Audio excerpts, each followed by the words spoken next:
25% of our land mass being our shared space, that's a huge opportunity to make a statement of what we want to prioritize. Yeah.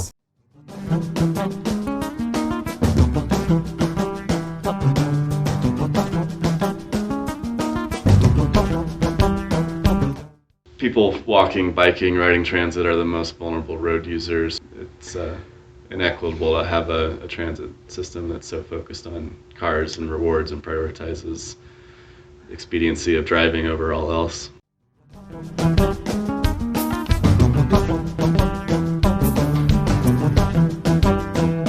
Hello, Boulder and the wider world. This is the Sharing Boulder podcast. My name is Philip Ogren, and for episode 17, I spoke with Alex Weinheimer in his apartment in central Boulder to discuss all things transportation. Alex is a transportation planner and engineer for a consulting firm based out of Texas, and he also volunteers his time on Boulder's Transportation Advisory Board. We spoke about VisionZero, micromobility, the Pavement Management Program, car-free living, and much more. Alex lives downtown without a car, but he has an EcoPass and a pair of shoes. He gets around by walking, transit, and the bike share. I appreciate his perspective on transportation issues, which is informed by his lived experience of growing up in Boulder, riding the bus, and now organizing his life around car-free living in the heart of Boulder. It is clear that he has a deep working knowledge of Boulder's transportation system, and that his dedicated efforts to help improve our city reflects his love for this community. We hope you enjoyed this interview with Alex Weinheimer. Alex, welcome to Sharing Boulder. Thanks for coming on the show. Go ahead and introduce yourself, please.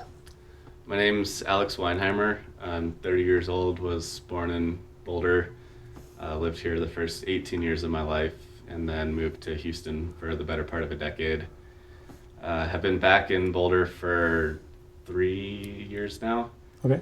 I work as a transportation planner and engineer, and when I moved back, got involved with the city's Transportation Advisory Board, where I'm one of the 5 members serving on that city board that deals with transportation topics. I didn't know what your profession was. I'd forgotten that. So say it again. And do you mind telling me who you work for? Sure. I work for a company in Texas that I worked with, starting with an internship when I was in school, and I've stuck with them ever since because I've really enjoyed what we've done. The first project I had a small role in was redesigning Houston's local bus network, which was 70, 80 something local routes. And we got to take a blank sheet of paper approach to it. They said, here are our resources, here's our service area. What would we do if we were starting from scratch? Because over time, oftentimes networks get tweaked in small ways, but no one ever steps back and asks, how can we change a lot of stuff? So overnight, changed an entire network with 10,000 stops and had some of the same routes, some new routes, and saw about a 20% increase in ridership from a network that had slowly been losing ridership year over year. And we did that back in 2013 to 15. And since then, dozens and dozens of cities across North America have done a similar system reimagining type of project, including RTD, which is in the middle of one right now. Cool. So did you have, from that project, did you have a chance to travel around and give presentations and talk about what you did? I was an intern doing it, so I wasn't, but I got to be a part of the engagement process and saw the results of many meetings and had to sift through thousands of public comments and learned a lot from that. And so I stuck with the company because I wanted to see that project through. And before we knew it, we had the City of Houston's bicycle master plan, which is the first time it had been about 20 years since they had updated their bicycle master plan. And so they essentially had no plan in place that said that, hey, when we rebuild this street, we need to put in a bike facility here. Everyone kind of punted, we'll do it on the next street.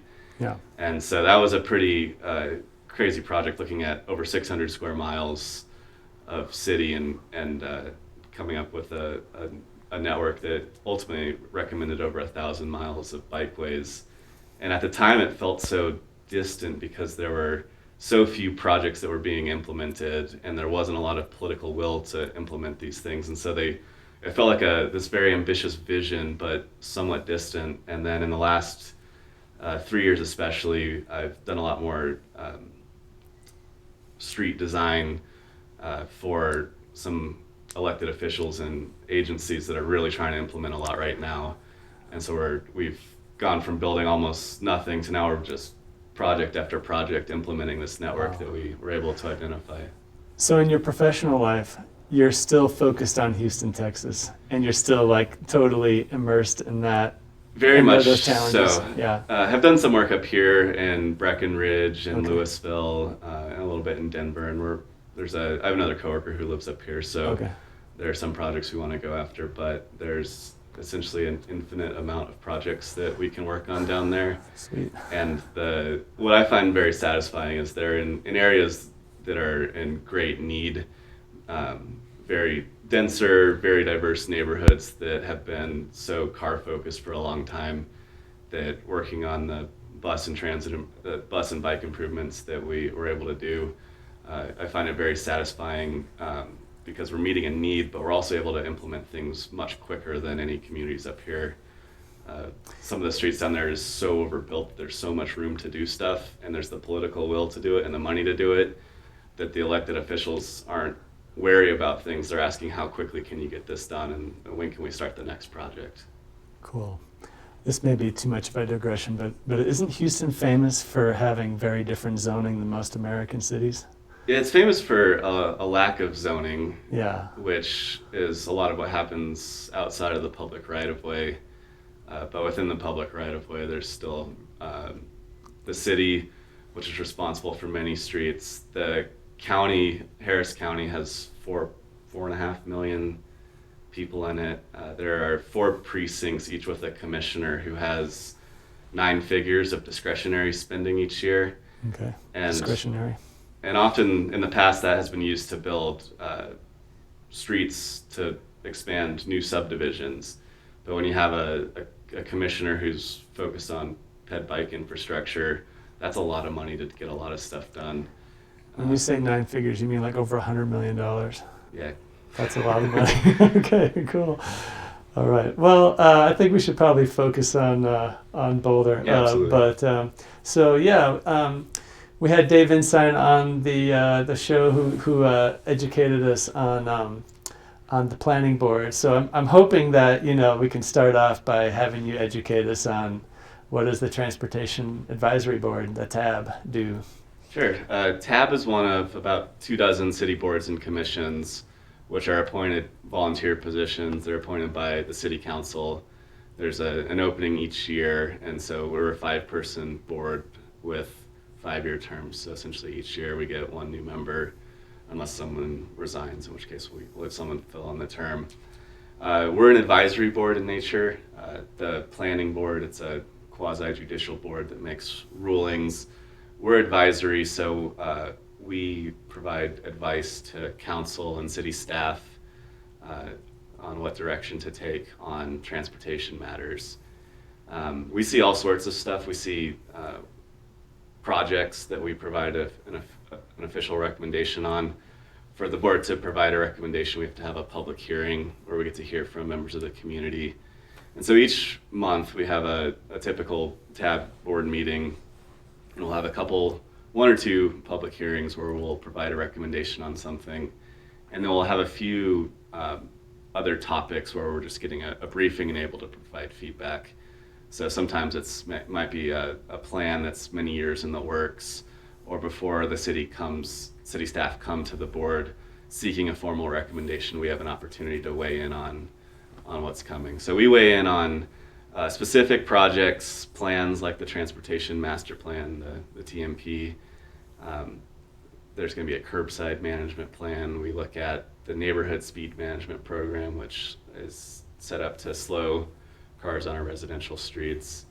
And then other policy issues like the Where Wheels Go, which was a recent effort to identify which devices were allowable in which places, and like what the speed limit for certain devices like scooters would be on a multi-use path. Are bikes allowed on the sidewalk in this part of town or that versus that part of town?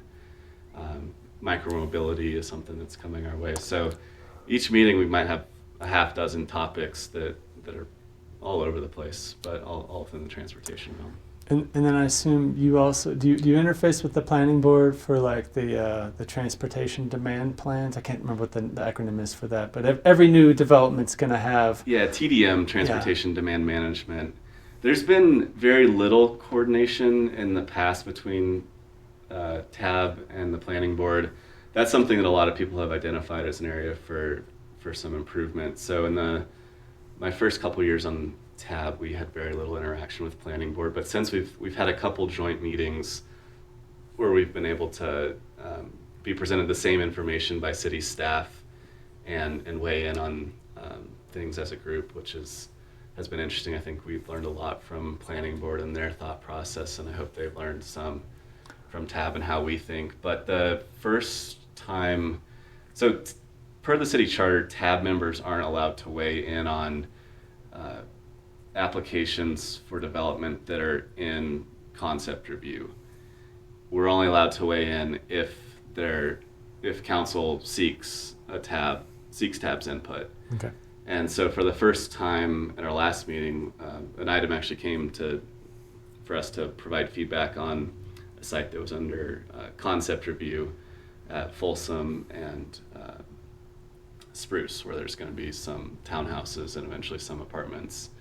And so there was a recommendation in an older plan to add it's a big parcel, there's a recommendation to add a secondary street within that site, and I think someone on council felt that was a little unnecessary, and so they sought TAB's feedback on what to do there, and we provided some feedback on some other transportation matters, but not too much on TDM to get that. Okay, yeah, cool. So yeah, maybe just to sort of ground this in practical understanding, maybe step through one project that like was really interesting, or like maybe that worked out really well, just to kind of get a sense of like, I don't know, just like how does the rubber hit the road, with TAB. Sure, I'll give you an example of one that's ongoing now, and it's. I just realized like my metaphor was sort of literal. Yeah. One we're looking at right now is the East Arapaho multi-use path project. So there's this East Arapaho transportation plan, which was done a few years ago, lays out this vision to improve transit, walkability, and bikeability on East Arapaho, which is centered to so many jobs and a lot of residents over there as well. But it's going to be such an expensive project that it's prohibitively expensive at the moment. So in 2019, the city was able to get some funding through a grant to build some multi-use paths along East Arapaho and do some transit stop upgrades at the time. Is this everything east of 28th or like east of Foothills or even further? Boulder Creek's around Foothills, okay. East out to past 55th. I'm so familiar with every stretch of East Arapaho. Actually, the entire stretch of Arapaho. But yeah, I'm curious to hear what's going on there. So the city was successful in getting a grant to do some of those improvements, not rebuild the whole road, but do some of the multi-use path and transit stop improvements, upgrading the transit stops essentially. And so over the course of the public engagement, where they went out to the community and provided different alternatives for what could be included at a stop, how wide is the path, what separates that multi-use path from the street, is it super wide and landscaped, is it narrower, leaving more room for a wider path. They came to TAB to provide updates on how that was going. And then they came up with a final conceptual recommendation that they then come to TAB and seek a formal recommendation, where we then have a public hearing. They then have their concept to move forward with, and then they go into final design and implementation. And so there are multiple touch points along the process with TAB, where TAB's able to provide feedback. We're able to hear what the public's thinking and hear from the public directly as well. Cool. So. Yeah, I hope you can make some headway on Arapaho, because man, it's challenging in certain places. Yeah, there should be some nicer places to walk and bike when that's installed in a couple of years. That's great. Any underpasses planned, or it's all surface level? Not a whole lot. There's one double underpass under construction at the intersection of 30th and Colorado.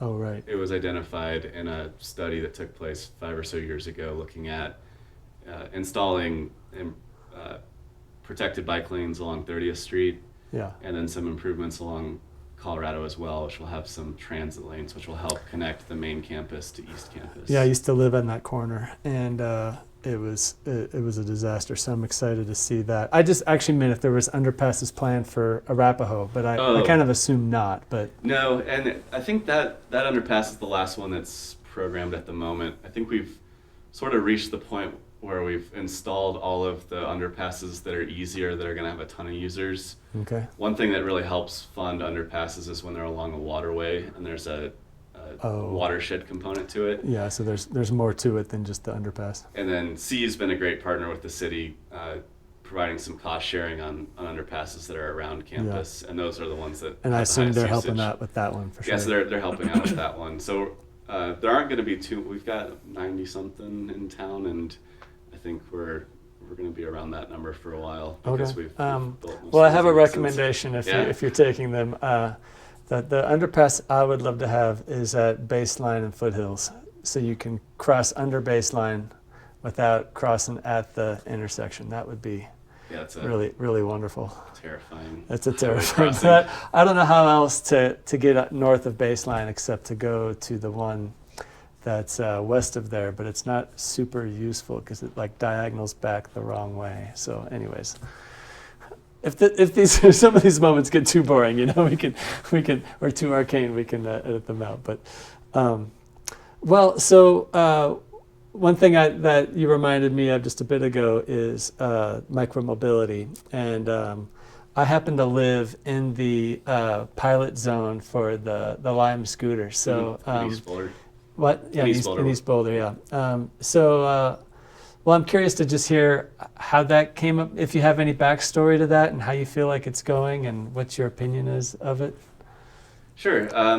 That's been in the works for a while. It seems like council always wants to get a sense of whether we want to do them or not, but has been reluctant to commit to anything until last year. They set some parameters for what a scooter program would look like, and they decided on looking at East Boulder. I think that's been identified as an area where there are a lot of jobs and there's some missing connections between transit and a lot of those jobs. And it's a place where people have to often travel a little bit from their office to get lunch. Yeah. And so instead of having everyone pile into their car, there might be some alternative choices that they can make during the day. And so far, I think it's been a success. There have been, I think, 2.5 trips per scooter per day, which is that's actually more than I would have expected. Yeah, for the program to sustain itself or to grow, it needed to exceed 2 trips per day. Okay, you mean for it to like financially like make sense to Lime? Both for it to make sense, I think, from a profit standpoint, and for we are willing to have these things in our public right of way. Yeah, like it's a community benefit. Yeah, and so that was also done in conjunction with some changes to Boulder Bike Share, the nonprofit that operates the B-Cycle system in town. Mm-hmm. They proposed on a joint effort between Lime and Boulder Bike Share using B-Cycle as the bike provider. And so in addition to the scooters, there's going to be, I believe, 400 bikes in the bike share network, all of which are going to be electric.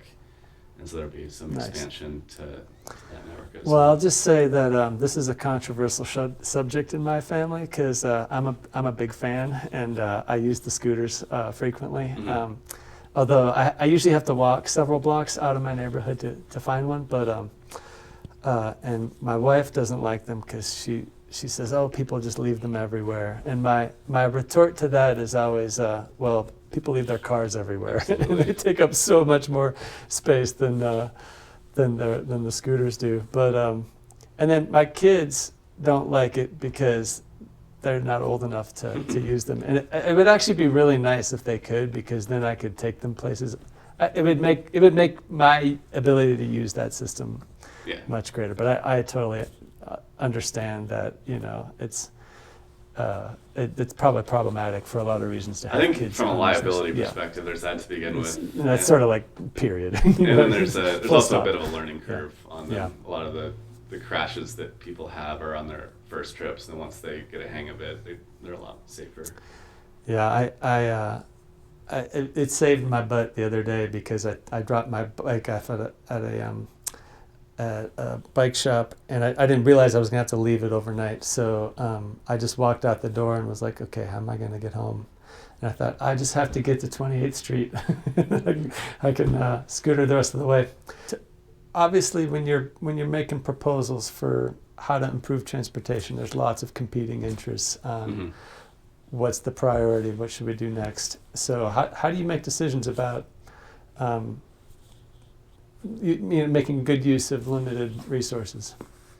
Yeah, our community has the VisionZero goal, which is to eliminate all fatalities in our transportation network, as well as severe injury crashes by the year 2030. And it's a very data-driven approach, looking at where crashes are happening and using that info to predict where future crashes are likely to happen, and try to change how we're operating our streets, how we're building them, how we're operating our signals, how we're educating people about using our transportation network. So can I just ask this? Is it my expectation of like what a transportation advisory board would have done 50 years ago is they would not have said this. They would have said, we're trying to optimize inflow and outflow and move cars around, right? So this is like a radical shift, right? Mm-hmm. And so when did this shift happen? Is this like the last 5 years, last 20 years, like last year?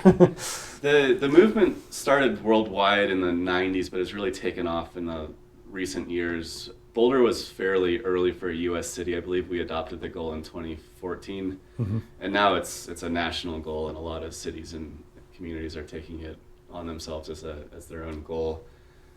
So yeah, with the updated of the transportation master plan in 2014, that became a goal, and I think it was to do it over maybe a 20-year time horizon. And then with the update to the transportation master plan in 2019, we shortened that to a 10-year horizon, trying to achieve that goal by 2030. So where are we now? How many deaths per year? It really varies. Some years there will be 0. We had 6 in a recent year. Our year-over-year averages are, if you're looking at a rolling 5-year window, I think it's one or 2. Oh wow. Yeah. Okay. So and then, is that because we've made all these changes, or because like there's just not that many fatalities to begin with, or? there aren't. One is too many. Yeah, for sure. But when you're dealing with single-digit numbers, there can be a little variability, and you end up with 0 one year, 6 the next.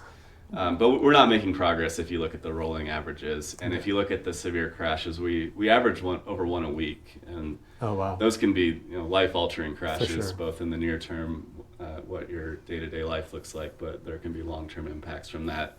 And I think we're at 50 to 70 a year, and not making a whole lot of progress with those. 50 to 70 significant severe crashes. Well, I witnessed one of them this summer. It was really horrific. Anyways, my daughter a couple weeks ago mistakenly referred to VisionZero as Vision 20, and and I was like, that gives new meaning to the slogan 20 is plenty. So, anyways, bad joke, but okay. So what are like the hot spots that you're working on making safer? So in Boulder, we have 50 miles of arterial streets, which are streets like Broadway, Iris, Arapaho, Foothills, Folsom, and a network of 300 streets. So it's less than 20% of our total roadway network is made up of these arterial streets. But the arterial streets account for 80% of our severe crashes.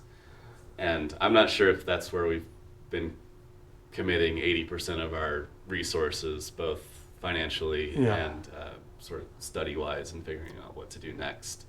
So I would like to see us really focus on those if we want to make some progress on VisionZero, because you can keep building off-street bike networks, and those are great, but people are getting hit when they're walking and biking and accessing transit on our arterial streets more than anywhere else. So the accident that I saw was this won't surprise you, was at Arapaho and 30th. Hmm. And which is 2 blocks away from where I saw another bad accident at Arapaho and 28th. So, like, maybe could you just step me through like how you would make those intersections safer? Because like I actually don't understand what's going on there. I mean, there's a lot going on there, but what would you do? So 30th, fortunately, that's something that we've studied and have some funding coming to do a reconstruction of 30th Street from Boulder Creek out to Arapaho, sort of along Scott Carpenter Park. And so what we're going to accomplish there is narrowing the roadway. The wider a lane is, the faster people drive. Right. The faster people drive, the more severe a crash is. Yeah. And so we're going to be able to narrow the roadway, not the number of lanes, but just the width of the roadway, which will hopefully slow cars down. And then we'll be able to take cyclists out of the roadway and put them behind the curb in their own dedicated, protected bike lane. That would be wonderful. On which side, the west or the east side? They'll be directional, so you'll be biking with traffic, so there'll be nice. one on each side of the street. And This, so not this only is happening. This is unfolding. we got a grant, Okay. and it's progressing to further design, and so this is one of those things that will hopefully come to tab a few times throughout the process. Awesome. Yeah. Many members of the community have gotten to weigh in on the concept, but we'll get to weigh in on the final design. And so that'll make it safer for cyclists, where there will be a physical curb that would stop a car from hitting them, but it'll also just be more comfortable. Be set back with a little bit of a landscaping area, so you're not directly next to a speeding vehicle on a very narrow street. And then we'll also be able to do some transit improvements, where right now if a bus is pulling over to drop someone off or pick someone up, they stop in the bike lane, which means that the bus might have to slow down. If there's a bike in the way, the bike then has to decide, do I go around the bus or do I wait? Yeah. And so we'll be able to install some floating bus stops, which allow the bike to sort of go around the bus stop behind the curb. And so there will be less conflicts between all modes of transportation. So hoping to see a lot more projects like that on our arterial streets. That's something that is the gold standard sort of nationally and seen in a lot of other communities. But Boulder's been somewhat slow to take advantage of those. I think we've missed some big opportunities, and then we'll need some funding to really pick up the pace on the implementation of protected bike lanes and improved transit on our arterial streets. Wow. Yeah. So when I think about my worst moments as a cyclist, they usually involve a bus stopping in front of me. Like, I either make the wrong decision or I sit and wait. I sometimes sit and wait patiently, and then I'm breathing their smoke, but exhaust. Okay, well that's all. That all sounds promising. When you talk about what you do and what the Transportation Advisory Board does, it doesn't sound super controversial to me.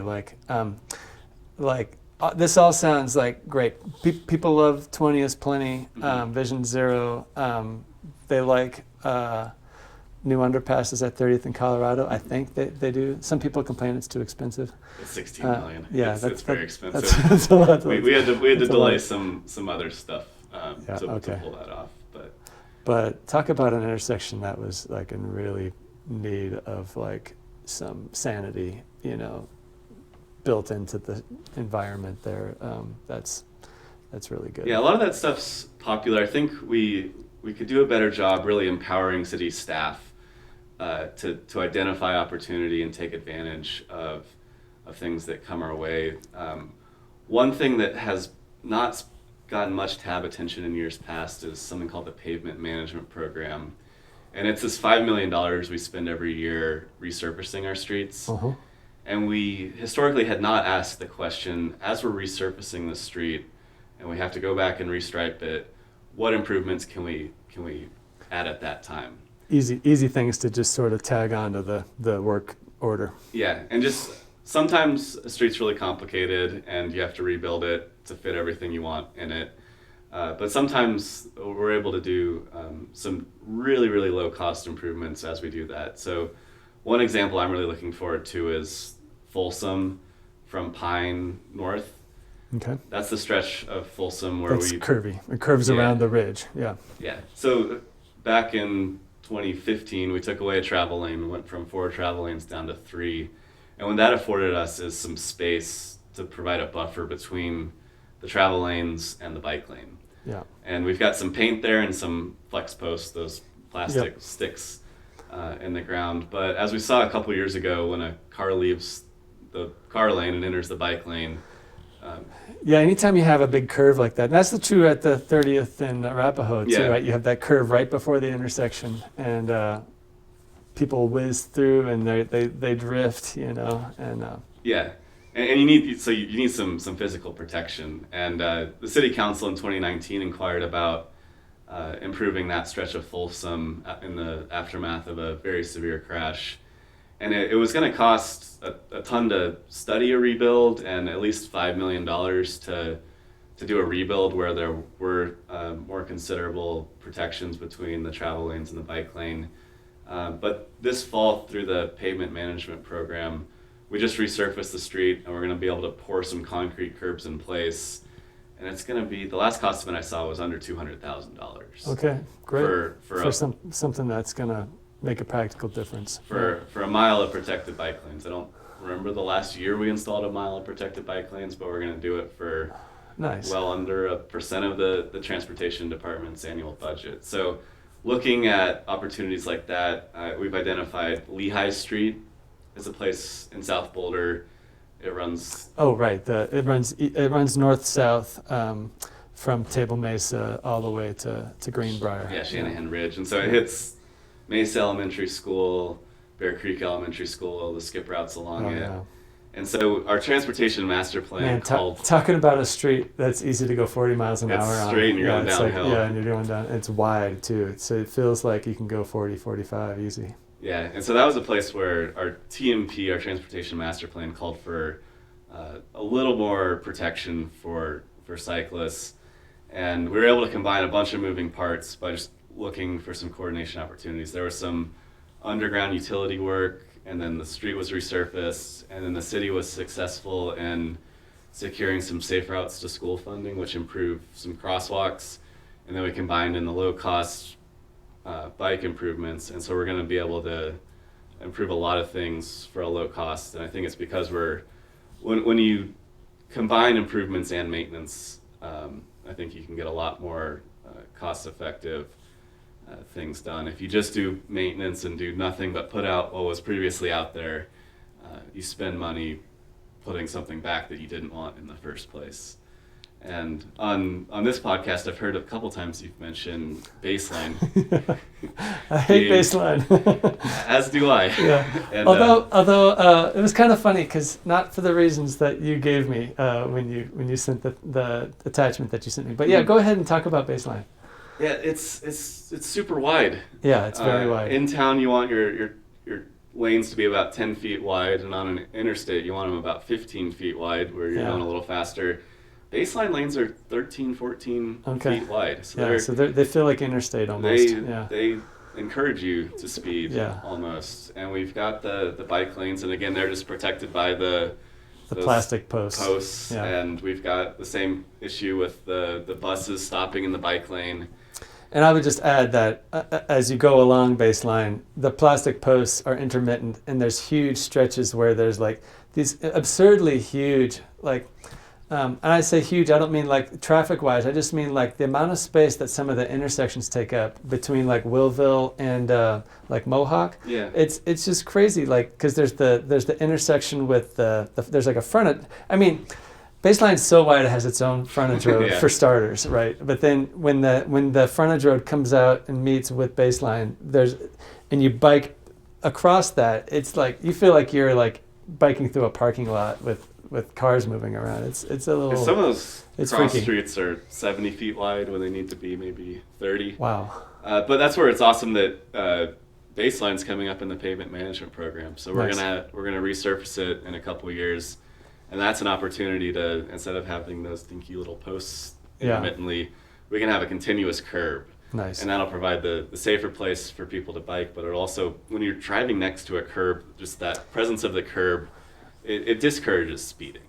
it makes it comfortable to drive the speed limit. Yeah. And so I think that's an opportunity where we'll be able to, instead of rebuilding an arterial street, which often costs $20 million a mile, Yeah. we can implement some of those improvements through something like the pavement management program, and it might be like $1 million or $2 million a mile to make it safer to drive without taking away auto capacity, improve the transit stop experience, make it so the bus isn't stopping in the bike lane, and then the cyclists have a continuous protected bikeway.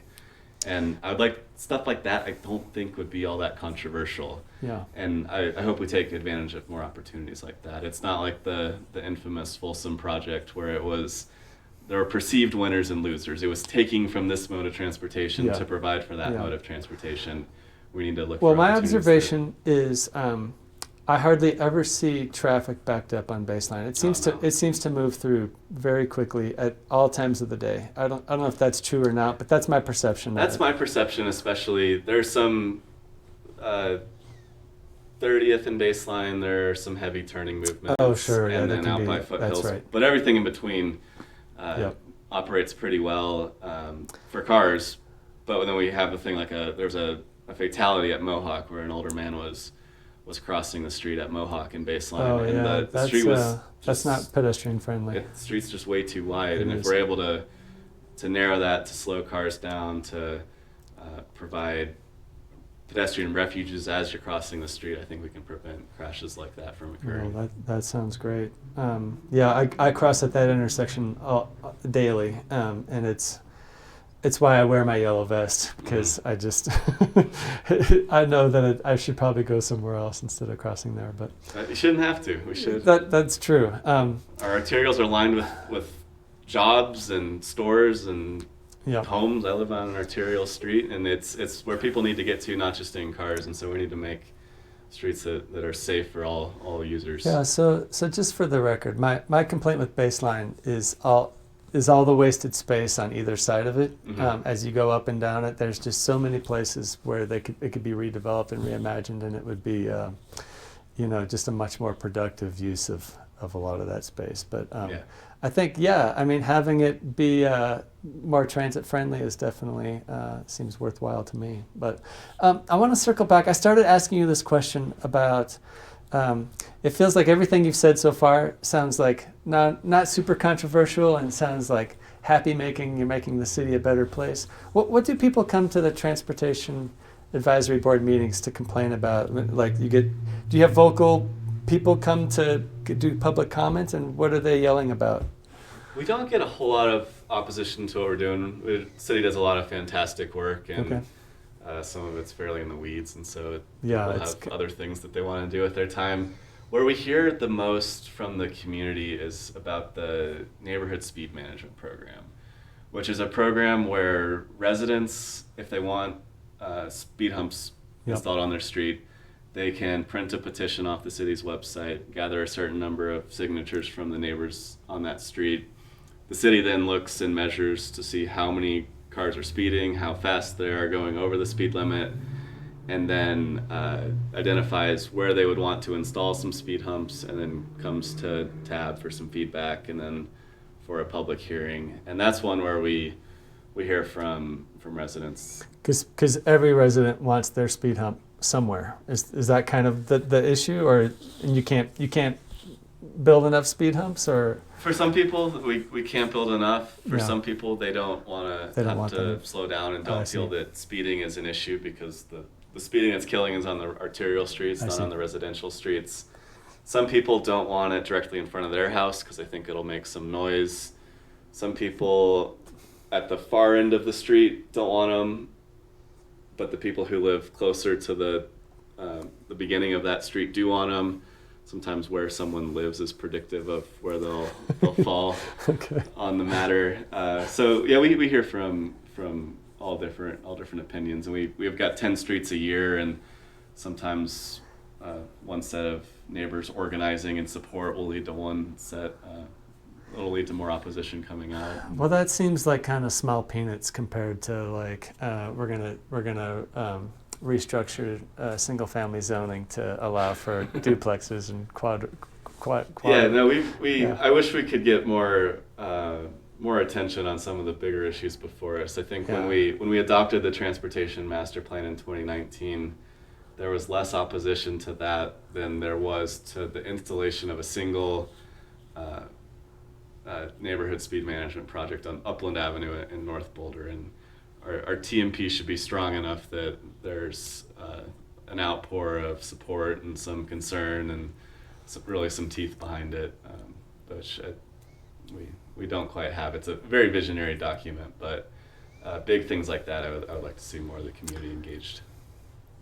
So one of the questions I've been it's been on the stack I wanna ask you has to do with so Sharing Boulder is all about trying to imagine a Boulder that's more welcoming, more inclusive,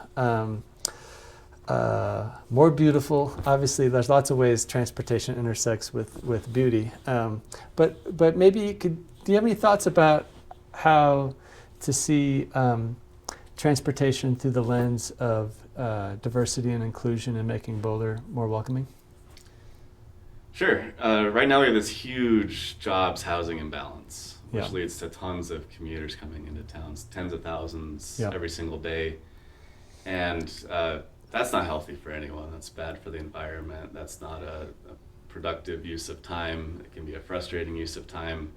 And so working to close that imbalance, I think, is one way that we can make Boulder much more inclusive. And that's just by providing more access to housing, whether it's reforming our occupancy laws, legalizing duplexes, encouraging redevelopment of some of our economically less productive parcels in town, making accessory dwelling units and granny flats actually viable. They're legal, but we haven't seen too many of them built. So I think that's one way we can, by providing more access to housing through a myriad of strategies, is one way that we can not force people to commute so long.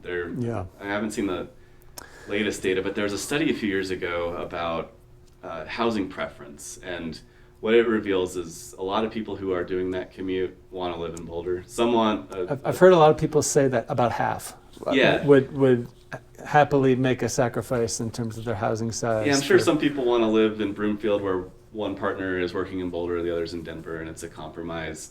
But that study that's the worst compromise, by the way, from personal experience. Yeah, but that data, which is I think it's like 5 years old, so I'd be curious how it's changed, if at all. It shows that a lot of people want to live in townhouses. And, interesting. Yeah.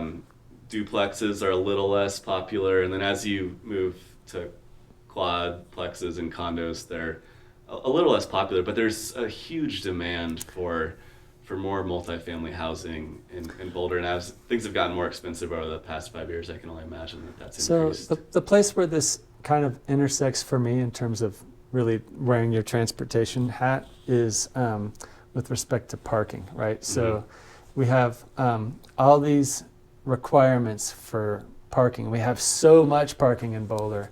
And I like my vision for like how Boulder could be better is as we increase housing and the number of people, we decrease the number of cars. And so like, let's remove some parking and put in some housing. Is that something you guys talk about when you're drinking beer? Or there was just a formal effort to change some of the parking pricing with the neighborhood parking program, and then in our districts like downtown, to raise the cost of parking to encourage people to take other modes of transportation if possible, while still not making the parking unaffordable. Right now we have parking minimums. So if you're doing something, you are required to build at least this much. Right. A lot of cities are moving to parking maximums, where if Wonderful. a developer doesn't want to build that much, they have that choice, and we can better take advantage of our on-street parking. The city's looked at office parks and retail spaces and figured out what that parking utilization is, and almost nothing's ever fully occupied outside of our downtown and our other districts, where we're forcing people to build too much parking, and that comes at the cost of building things like housing. Yeah. Well, one of the things I like to quip is that there's only one thing that makes me more upset than a full parking lot, and that's an empty parking lot. Because And the one that always comes to mind for me is at Baseline and Foothills at the grocery store there. It's like, to me, it feels like acres of asphalt that I've never seen anywhere close to capacity. Yeah, But- that and the Basemar Shopping Center. Oh, well, Baseline yeah, that Broadway, one. Yeah, for there's- sure. Up and down that corridor, there's Yep. a lot of opportunity for. Cool. Well, so this reminds me of a question that I think we may have had this conversation before, but you might know the answer to the question, and that is, how much asphalt is there in Boulder, inside the city limits, the 25 square miles? I'm not sure what the exact amount. I know that Boulder, like a lot of cities, about 25% of our land mass is public right of way. Okay. So that wouldn't just be the asphalt; it would include the shoulders and the landscaping and other stuff. But But it's 25%. Yeah. So that's like 5 square miles. yeah. Is that what you're saying? Some along Okay. the lines of that. Yeah, I don't know the exact number. And so then some large percentage of that would be asphalt or Yeah, cement. a huge percentage of that. Like And that probably 80. I would maybe, I don't know. maybe, and that's not counting the parking lots. That's not counting all the Oh, surface wow. parking lots. So Okay. it could be somewhere. So when we talk about how much asphalt there is, it's measured in square miles, probably more than 5. It very well could be. I don't know Okay. the exact numbers. Well, if you ever get that number, I'd love to have it, because like for me, I just think like if you went out into nature and started pouring asphalt next to a creek or into a meadow, it's just such a stain on the earth, right? Mhm. And we kind of just pour asphalt everywhere without any remorse. And like for me, I feel really bad about it. Like there's just way too much of it. And I don't know. I feel like we ought to replace it with housing or green space. But Yeah, like for millennia, humans have organized themselves in cities far before we started pouring asphalt. For all the economic opportunity, the social opportunity, the cultural opportunity, and 25% of our land mass being our shared space, that's a huge opportunity to make a statement of what we want to prioritize, how we want to live our lives, what our values are, and how we spend our money and prioritize that space says a lot. That's where we can really invest in what we say we want to invest in. And yeah, I think if we were to do it over, there would be asphalt, there would be streets, but it probably look a little different than they look right now. for sure. Yeah, I always am amazed that the street I live on is 40 feet across from curb to curb, and it just feels like, like we could sit there for half an hour and not a single car would go by. Like it's very, maybe a few cars per hour, and to I don't know, to pour that much asphalt on the earth for such a small amount of traffic. And we do it all over the city, right? Like there's just so much of it. So It's expensive to build. We can hardly afford to maintain it. I don't know if we could afford to remove it. yeah, And all the heat that reflects off that is well, not except that good. I would expect that it would have some economic value as something else, right? Like if you rezoned, could you recapture some of the asphalt as to give more land for other economic purposes? But Sure, or rely on the street for the on-street parking and require less off-site parking. Off-site parking requires developers and redevelopers to dedicate a huge portion of their site to storing cars. so I thought of another question that's on the stack. This is more of a comment, and that is one of the things that we've geeked out about before talking with each other is that we're both non-car owners. Yeah. And then that's sort of where our similarity ends, right? Like you're not a cyclist, you're a pedestrian. Sort of. Is that right? You don't have a bicycle? Sure. I don't own a car or a bike. I walk for most trips that are a mile or two or less. Uh-huh. And Do you have a then- scooter? No, No wheels. Okay, no wheels. Are you against wheels? I mean, No, walking's just my favorite mode of transportation. I've got an EcoPass that can get me to Denver or the airport or North and South Boulder. So the bus schedule's like crazy, and you're kind of in the nexus of where all the buses are too. Yeah, deliberately located myself in central Boulder so that Yeah. it's a 2 block walk to the grocery store and a 10-minute walk to Boulder, downtown Boulder Station. The transit center on 14th. Yeah, which makes it living without a car or a bike a lot more viable. I also have a Boulder B-cycle pass. So Nice. I use that sometimes for transportation trips, but a lot of times just for recreation. Nice. Love Okay. hopping on the creek path in the spring. Wouldn't Cool. want to miss out on that. So is that just a reflection of kind of a minimalist ethos, or is it really about lowering your carbon footprint, or I don't know, like All how did you get to this way of life? I never had a car as in high school. I could borrow my parents when I wanted one, but just got growing up in Boulder, was able to walk around South Boulder to most of my friends' houses, and then we could take the skip to downtown, and we could take the bus to Denver. And then when I went off to school, college campuses are pretty conducive to car-free living, I think. And then after graduating, located myself near work, and I just was sort of able to sustain it. And I really enjoy walking. Spend a lot of time walking for exercise and for transportation, and like the exercise from it. And so it's a little bit of environmental, it's a little bit social. You're not bound. Never have to worry about parking, and you don't have to worry about the cost. It costs $10,000 a year to own a car. Yeah, it's so expensive. That's not trivial. Yeah, it's so expensive. One thing I had mentioned to somebody recently was that the most expensive bike repair I ever had was $400, which sounds like a lot. I mean, that's a lot of money. Yeah. But I mean, if you compare that against your most expensive car maintenance bill, it's peanuts. Yeah, so back to your question about making Boulder more inclusive. I've seen a couple numbers, but $8,000 or $10,000 a year is the annual cost of owning and operating a vehicle. And so if we're able to create opportunities for families to be less dependent, where maybe it's not both parents in the family have a car, but they're able to share a car, that frees up a lot of income. Or if we're able to move to expand car share in Boulder, where day to day you might not have a car, but when you need a car for certain errands, there's one available to you. That frees up all sorts of income that can then be spent on housing. It could open up all sorts of opportunities to other people.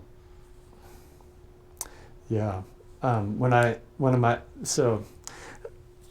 brain's a little flooded at the moment, but I love the way you kind of told me why you were car free in the narrative of your life, because one of my goals as a parent is to have kids who aren't interested in cars and can start getting around as early as it's safe for them to do that. And and right now we have teenagers in the house, and the notion of maintaining a fleet of cars for teenage drivers is sort of like I'm not interested at all, Yeah, so there's that cost issue is really big, but also there's just like the independence from the vehicle. Like I bike everywhere, and I know how long it takes me to get places, and I never have to worry about traffic messing that up for me. So I don't know. It's really Yeah, I love the flexibility. If I have a work meeting in Denver, I can take the bus there. Yep. I can get off at a different stop to meet friends for dinner. I can bicycle home. It's not you're not bound to that vehicle all day. You have a little bit of flexibility. And I think one thing that we should encourage here is I think I am less dependent on cars because I grew up in Boulder in a place where it was cool in middle school to take the skip and the 206 home, and it was a social thing, and I'm sure by high school some people were desperate to drive, but that exposure at a young age I think endured with me. And in tab meetings, I feel like I'm often the youngest person there at age 30, but the median age in Boulder, I think it's 28 years old. And one of my favorite stats is 100% of people under the age of 16 can't drive. Yeah, and true. Some of their trips, a parent will need to drive them, but those are impressionable people. And we're a college town with a ton of both undergrad and grad students. where there's a lot of able people who we should be trying to give them as many safe opportunities as possible to walk, bike, ride transit, active transportation wherever they're going, especially for short trips. Those are the ones that are easiest to do those things. Yeah, I'm all for all of that. That's great. One detailed question I have for you is, how is the B-Cycle program working? Is it a viable economic model, and are people using it? It's getting used. It has depended on initially some sponsorship from companies that were able to brand themselves on the stations and bikes. It's since required a bit of city subsidy, 5 figures, maybe low 6 figures annually to keep it up and running, which the per trip subsidy is lower than I think most modes of transportation. So I don't think it's anything to sweat too much. Over time, just to point out the fact that when you drive your car, it's subsidized by the government because you didn't pay for the road. I think the B-Cycle trips are, for example, are $1 or less. But the Boulder B-Cycle, who just celebrated their 10-year anniversary, they've done a great job adapting. At one point, they were expanding north and south in town, and those outlying stations were less successful. But the stations on campus were the ones that were doing well. Good. And so they were able to relocate some of those stations to have them be on campus and then get passes in the hands of students. And that really helped with the ridership. But what I'm most excited about with bike share is one of the downsides to those, the earlier bikes that we had, was they were so heavy. Oh yeah, the red ones. Yeah. When you're on a heavy bike in a town with hills, you feel every pound of that bike. Totally. And to take one of the biggest disadvantages of the system being the weight of the bikes and switching over to a fleet that has lighter bikes and they're electric, it makes going uphill a lot easier. Yeah. I think that'll open up bike share to a lot more people will be feel comfortable on the bikes. And so I'm optimistic that we'll be able to, after the implementation of the all-electric fleet, we'll maybe be able to again grow the footprint of the system so that it's able to reach some of our not just the central Boulder and campus, but reach out into South Boulder, East Boulder, North Boulder. Oh, cool. I feel like I see those white electric bikes nearly every time I'm out lately. It's one of these things where I just try to stay open-minded about, because like personally, I don't have an intuition that I would ever want to use a bike share because I have my bike, right? Yeah, and so and I want to use that one. But I can imagine if you lived right here, we're near, we're pretty close to 28th and Canyon here, it would be a pain to get a bike into this unit that you live in. Yeah. And so having one sitting out there that's maintained for you, is charged and ready to go. That's pretty sweet. Yeah, it's nice having. I can just go down stairs from my apartment and over to a park, and there's a fleet of bikes waiting for me. And if I'm in a hurry, I might take bike share. If I'm not in a hurry, I might walk. And so I might going from my home to downtown. I might use one mode to get there, and then if it's cold, I might take the hop back. I might bike back. You have options. Cool. How does the charging work on those things? Do you plug them in at the station, or they the docks? They're charged at the docks. Okay. Yeah. And I've ridden bike share networks all over the country, and I've never come across one that's as well maintained as Boulder. Nice. Does. Their mechanics do a phenomenal job, and cool. The batteries on the new bikes seem to last an incredibly long time. I've gone on an hour-long ride, and it tells you how much battery's left on it, and it'll hardly go down even. Yeah, well, those battery meters lie is the problem. In my experience, like 50% is the first bar, and then the other 50% is spread over the other 4 bars. But I don't think one's failed me That's yet. good. Yeah, so I've been impressed with them. Do you have any parting shots or anything that we didn't cover that I think I got everything on my notes that I wanted to talk about, but no, it's been great chatting with you, and I don't think this conversation would have been happening if we weren't volunteering, collecting signatures bedrooms are for people got us. You mentioned this podcast, and I've listened to a lot of these episodes and really enjoyed them. And thank you for listening. Talking about all the issues facing Boulder, but focusing on a lot of the housing. It's good to talk about transportation and housing at the same time, because often with TAB, our focus is just on one small project or one piece of the puzzle, and to take a step back and have a conversation like this, it's great talking about how land use and transportation are correlated. This episode of Sharing Boulder was produced by David Adamson and Philip Ogren.